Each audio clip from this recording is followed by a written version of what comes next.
Hi, my name is Ajay. I'm from Vancouver, British Columbia, and I chose this internship because it was titled Drones and Electric Vehicles, and I always had an interest in things that fly and EVs, of course.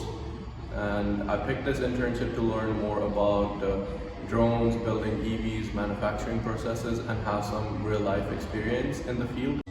During my internship, I had a chance to work on small aerial drones, and I was given a task to put some sensors on it to take some readings, make this drone smart. Alongside, I also got a chance to work on the ROUV here. I enjoyed my time working on it, and I learned a lot on the way. The professors and the circa abroad people were really helpful and accommodating. They helped me a lot whenever I had any problems. The city of Thessaloniki is really nice. The people here are really nice. The food is great. People are great. You have like a lot of archaeological places to visit, a lot of things to do on the weekend, and I would definitely recommend someone who wants to come here. This place is awesome.